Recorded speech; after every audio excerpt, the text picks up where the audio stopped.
Olá, professora Grace, tutora Ana Cláudia, tudo bem com vocês? Espero que sim.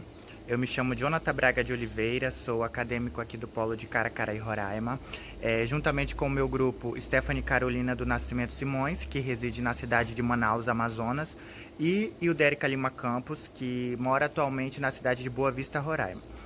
Pelo distanciamento social e por conta da pandemia, não podemos nos reunir para gravar o vídeo todos os três juntos. Porém, nós realizamos uma maquete e essa maquete ela foi deslocada para a cidade de Boa Vista, onde a colega Ildérica pôde ali fazer a sua apresentação. E a nossa colega Stephanie, ela também confeccionou estruturas concernentes à sua área de explicação. Essa atividade prática ela é referente à unidade 4 da disciplina Prática Curricular em Instrumentação para o Ensino da Biologia, cuja nossa proposta foi a confecção de uma maquete, bem como as suas estruturas e de que forma elas funcionam para a manutenção da vida dessa célula vegetal. Então eu espero que fique claro e confiram aí agora o passo a passo. Para a confecção da nossa maquete, iremos utilizar materiais como massinha para modelar, pincéis, palito de dente, cola de isopor, tinta colorida, bola de isopor, uma chapa de isopor, régua, estilete e papel EVA.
A citologia, ou biologia celular, como também é conhecida, é o ramo da biologia voltado para o estudo das células e das suas respectivas estruturas. Bom, e essa é uma área muito importante, visto que a célula compreende a menor unidade estrutural dos organismos vivos, e através dela nós podemos constatar se há presença de vida ou não em um corpo. Além disso, elas carregam consigo informações genéticas que são transmitidas de umas para as outras através do processo que nós conhecemos como divisão celular. Na teoria celular, todo organismo vivo é composto por células, sejam esses organismos unicelulares, como as bactérias, ou multicelulares, ou seja, várias células, como nós, seres humanos, que temos várias células atuando em conjunto para a homeostase, ou seja, para a manutenção e equilíbrio das nossas atividades vitais. Antes de eu citar particularmente cada organela, eu quero mostrar aqui de uma forma geral algumas das representações que nós realizamos por meio da nossa maquete. Aqui nós temos o nosso retículo endoplasmático liso, logo aqui nós temos o nosso núcleo, bem mais aqui à frente nós temos o nosso retículo endoplasmático rugoso, mitocôndria, centríolo. Aqui nós temos o nosso cloroplasto, peroxissomo, os ribossomos livres no citoplasma, vacúolo central, toda essa estrutura. Aqui do lado de fora nós temos a nossa parede celular. Ainda aqui na parede celular, essas estruturas amarelas, círculos amarelos, são os nossos plasmodesmos. E mais aqui à frente, nesse verde claro, nós temos a nossa membrana plasmática, citoplasmática, plasmalema ou membrana celular, como também é conhecida. Ela funciona como uma barreira que envolve todas as células vivas, sejam elas eucarióticas ou procarióticas. Ela funciona como uma fronteira que delimita o meio interno do meio extracelular, ou seja, aquele ambiente fora da célula. Bom, ela não é estanque, ou seja, ela não é impenetrável, mas ela funciona como uma porta seletiva. Quando a célula necessita de alguma partícula, algum nutriente ou substância do meio extracelular, a membrana plasmática entende essa necessidade e permite que essa partícula adentre no interior da célula, fazendo assim com que ela trabalhe o seu metabolismo. Da mesma forma, quando a célula, e aqui eu abro um parêntese para a célula eucariótica vegetal, quando essa célula produz algum dejeto ou alguma substância e precisa expelir, é tarefa também da membrana plasmática permitir que esse dejeto vá para o meio extracelular. Bom, todas as células, as membranas celulares, membranas plasmáticas celulares, elas são constituídas predominantemente por uma bicamada fosfolipídica, proteínas em proporções variáveis e também uma fração de açúcares na forma de oligosacarídeos. E essa estrutura física e funcional da célula é conhecida como modelo do mosaico fluido. Bom, essa formação, simultaneamente, ela permite que a estrutura da membrana ela seja fluida e não rígida. Simultaneamente, os ácidos graxos que são encontrados dos fosfolipídios que são encontrados no interior hidrofóbico da membrana, eles também ficam relativamente fluidos. Bom, aqui externamente a membrana plasmática, nessa linha verde escura, nós temos uma outra estrutura. Essa estrutura ela é semi-rígida, ela é pouco flexível e ela também é bem resistente, na verdade. Ela é feita a partir de fibras de celulose, juntamente com alguns polissacarídeos complexos e também proteínas. Trata-se da nossa parede celular. É uma estrutura bem característica das células eucarióticas vegetais, e ela está atrelada ao suporte protetivo dessa célula, e também estrutural, atuando como filtro e também vaso de pressão, evitando a citólise. O que vem ser essa citólise? É a destruição de uma célula viva e dos seus elementos, decorrente do acúmulo de água dentro dela provocado por um desequilíbrio osmótico, ou seja, é a morte dessa célula pelo excesso de água dentro dela. E como as plantas e outros organismos que possuem a parede celular normalmente ficam em ambientes externos, expostos à água e chuva, por exemplo, essa célula precisa dessa estrutura para permanecer viva. Eu vou citar aqui três funções principais da parede celular na célula eucariótica vegetal. Primeira, ela fornece suporte a essa célula, além também de limitar o seu volume pela manutenção da sua rigidez. Segunda função, ela funciona como uma barreira que impede infecções ocasionadas por fungos e também outras doenças decorrentes de outros tipos de patógenos. E em terceiro lugar, ela tem como função dar formato à planta, através do seu crescimento que acompanha a expansão das células vegetais. Já como nós estamos falando em parede celular, aqui mesmo na parede celular, nós temos essas estruturas e esses círculos amarelos, tanto do lado externo como do lado interno da nossa célula vegetal. Trata-se dos nossos plasmodesmos, né? O interior da célula vegetal, ou seja, o citoplasma das células vegetais, eles são todos interligados por esses canais, né? Que medem cerca de 20 a 40 nanômetros de diâmetro. Esses canais, eles têm por finalidade conectar o citoplasma das células vegetais, permitindo que substâncias como água, íons, pequenas moléculas, RNA e também algumas proteínas, elas sejam distribuídas de forma uniforme entre as células vegetais. Bom, Aqui nós também temos outra organela, né, que é muito importante para a manutenção da vida da nossa célula vegetal. Ela está representada aqui por essa estrutura vermelha e amarela. São as nossas mitocôndrias. Nas células eucarióticas, a quebra de algumas moléculas combustíveis, como a glicose, por exemplo, elas têm início no citosol, né? E as moléculas resultantes dessa quebra, elas penetram na mitocôndria.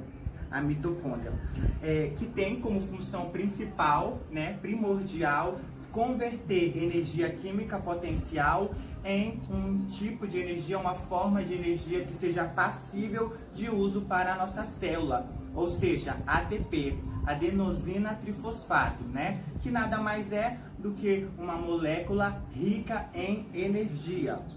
A produção de ATP na mitocôndria, através de moléculas combustíveis e também oxigênio molecular, recebe o nome de respiração celular.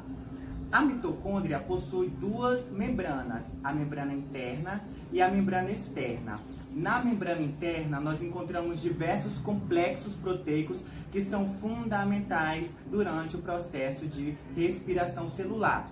Além disso, essa membrana interna, ela exerce um controle maior dos materiais que entram e saem da mitocôndria, do espaço que nós conhecemos como matriz mitocondrial, ou seja, ela fornece, ela tem um controle maior do que entra e do que sai do que a membrana externa.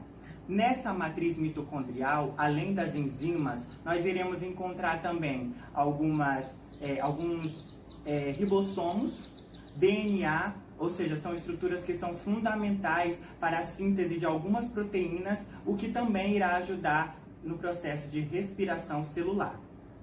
Primeiramente, vamos falar sobre o vacuolo. O vacuolo é uma estrutura encontrada na célula vegetal, assim como algumas espécies de fungos e de algas. Ele possui uma dupla camada lipoproteica, chamada tonoplasto. Quando as células são jovens, elas possuem pequenos vacuolos, várias unidades de vacuolos, e conforme a célula vai crescendo, esses vacuolos se fundem formando um grande vacuolo central. Qual a sua função? Sua função é de armazenar substâncias, mas o tipo de substância armazenada vai depender da espécie de vacuolo. Existe o amiloplastos, eles armazenam carboidratos que ajudam a nutrir as raízes das plantas. Existem os proteoplastos, eles armazenam proteínas, o que ajuda com as sementes.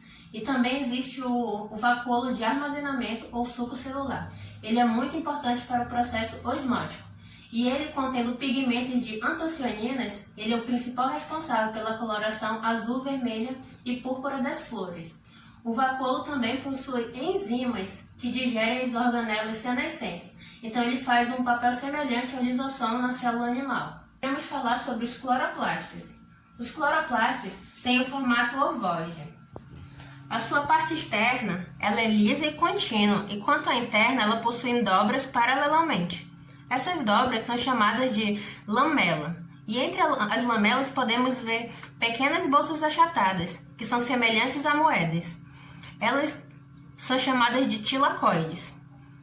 E entre os tilacoides também podemos ver pequenas moléculas de clorofila.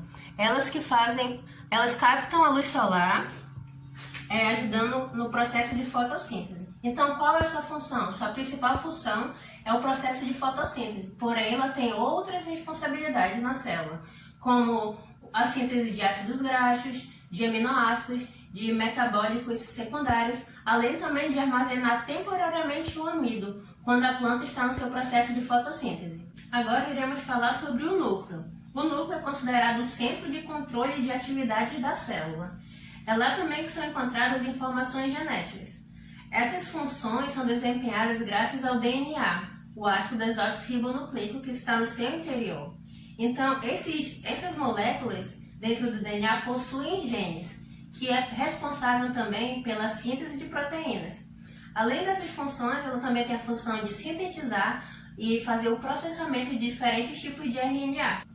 E no centro do núcleo é encontrado também o nucleolo. O nucleolo é encontrado em todas as células eucarióticas. e em cada núcleo é encontrado apenas um nucleolo. Qual sua função? É de reproduzir os RNAs ribossômicos. Ele também armazena esse material, que coordena no processo celular, através da síntese de proteínas. Agora iremos falar sobre o citoplasma. O citoplasma, ele ocupa o espaço entre a membrana celular e a carioteca. Ele é constituído aproximadamente de 85% de água, proteínas, sais minerais e açúcares. É nele também que acontecem as reações químicas, que são reproduzidas pelas organelas que estão ali presentes. Ele nunca também está inerte, ele está sempre em constante movimento, como podemos ver. E esse movimento se chama ciclose. E por último, mas não menos importante, iremos falar sobre o peroxissomo. Ele mede aproximadamente 0,5 micrômetros. Ele é rodeado por uma membrana e nessa membrana pode ser encontrado enzimas oxidativas. Então, qual a sua função na célula vegetal? Ela trabalha no processo de fotorrespiração, onde ele converte ácidos graxos em açúcares nas sementes, quando a planta está em crescimento. Então, assim ela pode se desenvolver bem graças a ele. Olá, meu nome é Eudérica e hoje vim apresentar para vocês uma maquete que a gente construiu de uma célula vegetal. O nosso trabalho é em grupo, porém cada um vai apresentar na sua casa por causa da questão da pandemia e do distanciamento social. Eu fiquei responsável por apresentar os ribossomos, retículo endoplasmático liso e rugoso, centríolos e complexo golgiense. Então vamos lá. Vou apresentar para vocês primeiro o ribossomo, que é essa estrutura aqui que vocês estão vendo. Bom, os ribossomos são muito importantes para a célula, tanto vegetal quanto animal. Eles são responsáveis pela síntese de proteínas, né, ou seja, a tradução do RNA mensageiro. Sua estrutura é composta por RNA ribossômico e também proteínas. Existem dois tipos de ribossomos: os livres, que podem estar dispersos no citosol, ou os ligados, que são presos no retículo endoplasmático rugoso. Como vocês podem ver, esses aqui também são exemplos de ribossomos. Com relação aos retículos endoplasmáticos, né, temos o liso, como vocês podem ver aqui, e também o rugoso, né, que, como eu acabei de explicar, o rugoso possui alguns ribossomos na sua estrutura. Bom, a função do retículo endoplasmático é distribuir substâncias no interior da célula, ou seja, no citosol. Como eu já falei, existe o retículo endoplasmático liso e o retículo endoplasmático rugoso. O liso, ele produz lipídios, ou seja, lecitina, colesterol e hormônios, alguns tipos de hormônios.